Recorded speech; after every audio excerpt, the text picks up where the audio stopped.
শুভ সকাল বন্ধুরা, আজ হলো 24 মার্চ মঙ্গলবার। আজকের সকালের বিশেষ বিশেষ খবরগুলি হলো: হাইলাকান্দিতে গ্যাসের সংকট, অতিরিক্ত মূল্য আদায় ও কালোবাজারি আটকাতে চালু করা হলো বিশেষ হেল্পলাইন নাম্বার। এবার নির্বাচন প্রচারে আসছেন পশ্চিমবঙ্গের মুখ্যমন্ত্রী মমতা বন্দ্যোপাধ্যায়। উদারবন্দে তৃণমূল কংগ্রেসের প্রার্থী হচ্ছেন কংগ্রেস টিকিট বঞ্চিত তাপস দাস। অসমে আবারও ঝড় বৃষ্টির সতর্কতা জারি করা হয়েছে, আবহাওয়া দপ্তর জানিয়েছে। বরাক উপত্যকার বিভিন্ন জেলায় আগামী কয়েকদিন ভারী বৃষ্টিপাত ও দমকা হাওয়ার সম্ভাবনা রয়েছে, তাই সাধারণ মানুষকে সতর্ক থাকার পরামর্শ দেওয়া হয়েছে। শিলচর শহরে সামান্য বৃষ্টিতেই জলবদ্ধতার সৃষ্টি হচ্ছে।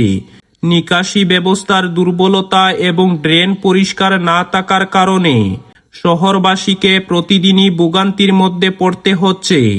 নির্বাচনকে সামনে রেখে বরাক উপত্যকায় বিজেপির অভ্যন্তরে অসন্তোষ বাড়ছে।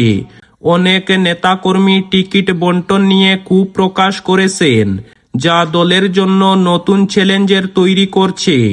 টিকিট না পাওয়ায় দলাইয়ের বর্তমান বিধায়ক দল ত্যাগ করেছেন। এই ঘটনার ফলে স্থানীয় রাজনীতিতে নতুন করে উত্তেজনার সৃষ্টি হয়েছে এবং নির্বাচনী সমীকরণেও পরিবর্তনের আশঙ্কা দেখা দিয়েছে। কাছাড় জেলায় বজ্রপাতে একজনের মৃত্যু হয়েছে। খারাপ আবহাওয়ার কারণে সাধারণ মানুষের মধ্যে আতঙ্ক ছড়িয়ে পড়েছে এবং প্রশাসন সতর্ক থাকার নির্দেশ দিয়েছে।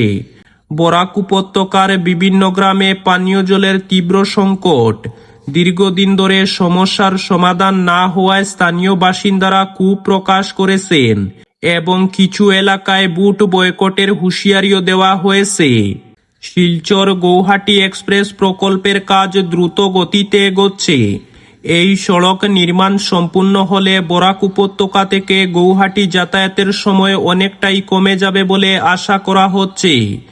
আবহাওয়ার পরিবর্তনের ফলে দক্ষিণ আসামে বন্যার ঝুঁকি বাড়ছে। বিশেষজ্ঞরা মনে করেছেন, অতিরিক্ত বৃষ্টিপাত হলে নিম্নাঞ্চল প্লাবিত হওয়ার সম্ভাবনা রয়েছে। করিমগঞ্জ জেলার বিভিন্ন সড়কের বেহাল অবস্থার কারণে সাধারণ মানুষের চলাচলে সমস্যার সৃষ্টি হচ্ছে।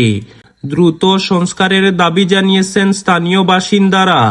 হাইলাকান্দি জেলার স্বাস্থ্য কেন্দ্রগুলোতে চিকিৎসকের অভাব দেখা দিয়েছে, ফলে রোগীরা প্রয়োজনীয় চিকিৎসা সেবা থেকে বঞ্চিত হচ্ছেন বলে অভিযোগ। শিলচরের বাজারে নিত্য প্রয়োজনীয় পণ্যের দাম বৃদ্ধি পেয়েছে। এতে সাধারণ মানুষের দৈনন্দিন জীবনে অতিরিক্ত চাপ সৃষ্টি হচ্ছে। বরাক নদীর জলস্তর কয়েকটি এলাকায় বৃদ্ধি পাচ্ছে। এতে নদীর তীরবর্তী অঞ্চলের মানুষ বন্যার আশঙ্কায় উদ্বিগ্ন হয়ে পড়েছেন। ইরান ও আমেরিকার মধ্যে আরও উত্তেজনা বাড়ছে। এই উত্তেজনার কারণে বিশ্বের পরিস্থিতিতে ব্যাপক প্রভাব পড়তে পারে। এবার শেষ খবরটি হলো, অরুণোদয় প্রকল্পের আওতায় নতুন উপভোক্তাদের অন্তর্ভুক্তির প্রক্রিয়া শুরু করা হয়েছে। এতে দরিদ্র পরিবারগুলির আর্থিক সহায়তা বৃদ্ধি পেতে পারে। তাহলে বিস্তারিত খবরে যাওয়ার আগে অবশ্যই ভিডিওটিতে একটি লাইক করে চ্যানেলটিকে সাবস্ক্রাইব করে পাশের বেল আইকনটি বাজিয়ে রাখবেন, যাতে সঠিক তথ্যগুলি সবার কাছে পৌঁছাতে পারে। এবার শুনুন আজকের খবরগুলির বিস্তারিত। অসম সরকারের জনকল্যাণমূলক প্রকল্প অরুণোদয় যোজনাকে ঘিরে বড় আপডেট সামনে এসেছে। সাম্প্রতিক সরকারি তথ্য অনুযায়ী এই প্রকল্পের আওতায় নতুন উপভোক্তাদের নাম অন্তর্ভুক্তির প্রক্রিয়া ইতিমধ্যে শুরু হয়েছে। বিভিন্ন জেলা প্রশাসনের মাধ্যমে যোগ্য পরিবারগুলির তালিকা প্রস্তুত করা হচ্ছে।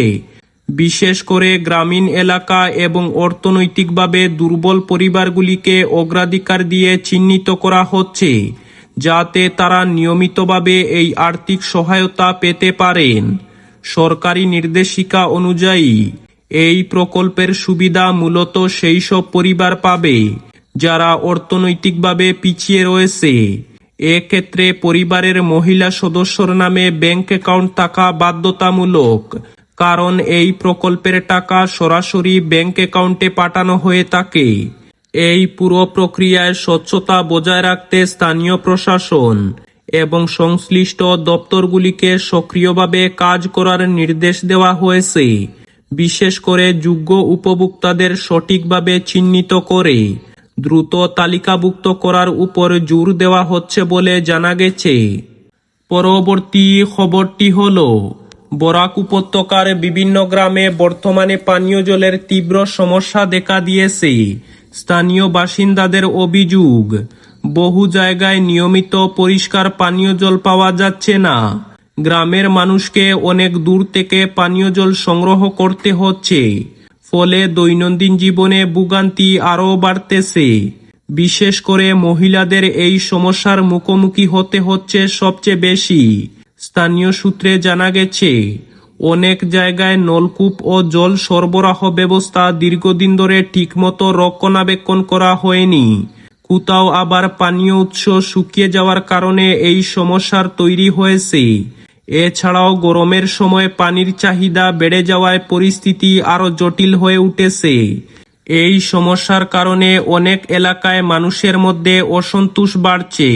কিছু গ্রামের বাসিন্দারা জানিয়েছেন, যদি দ্রুত সমস্যার সমাধান না করা হয় তাহলে তারা আসন্ন নির্বাচনে ভোট বয়কট করার কথাও ভাবছেন। স্থানীয় বাসিন্দাদের দাবি, পানীয় জলের মতো মৌলিক সমস্যা আগে সমাধান করতে হবে, তারপরই তারা ভোট নিয়ে ভাববেন। যদিও প্রশাসনের পক্ষ থেকে এখনো বিস্তারিত কোনো বড় ঘোষণা সামনে আসেনি, তবে স্থানীয় পর্যায়ে সমস্যা সমাধানের চেষ্টা চলছে বলে জানা গেছে। বাসিন্দারা দ্রুত স্থায়ী সমাধানের দাবি জানিয়েছেন, যাতে এই সংকট থেকে মুক্তি পাওয়া যায়। সব মিলিয়ে বলা যায়, বরাক উপত্যকায় পানীয় জলের সমস্যা এখন একটি বড় জনসমস্যা হয়ে উঠেছে। দ্রুত সমাধান না হলে এর প্রভাব আগামী নির্বাচনে পড়তে পারে বলে মনে করা হচ্ছে। পরবর্তী খবরটি হল, কাছাড় জেলাতে বজ্রপাতে এক ব্যক্তির মৃত্যুর ঘটনা সামনে এসেছে। প্রাপ্ত তথ্য অনুযায়ী সাম্প্রতিক খারাপ আবহাওয়ার মধ্যে কাছাড় জেলার এক এলাকায় হঠাৎ বজ্রপাতের ঘটনা ঘটে।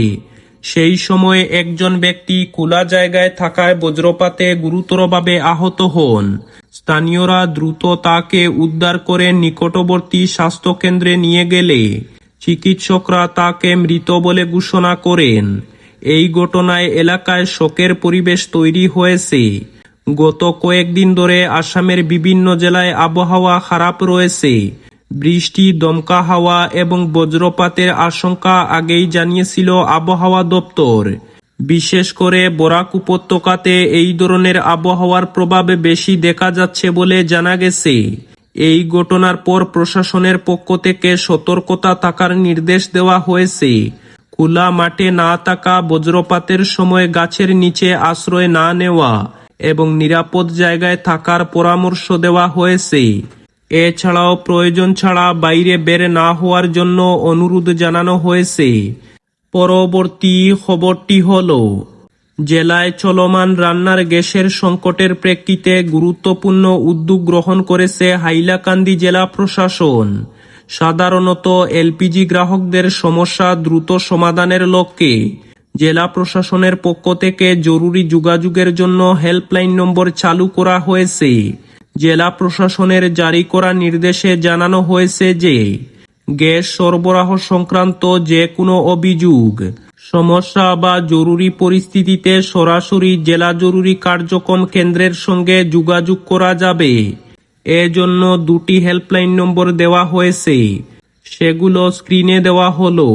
প্রশাসনের তরফে আরও জানানো হয়েছে, গ্যাস সিলিন্ডার সরবরাহ না হওয়া, অতিরিক্ত মূল্য আদায় বা কালোবাজারি এই সংক্রান্ত অন্য যে কোনো অভিযোগের ক্ষেত্রে সাধারণ মানুষকে উল্লেখিত নম্বরে যোগাযোগ করার আহ্বান জানানো হয়েছে। জেলা প্রশাসন ইতিমধ্যে পরিস্থিতির উপর কড়া নজরদারি চালাচ্ছে এবং সংশ্লিষ্ট আধিকারিকদের অভিযোগ পেলে দ্রুত ব্যবস্থা নেওয়ার নির্দেশ দেওয়া হয়েছে।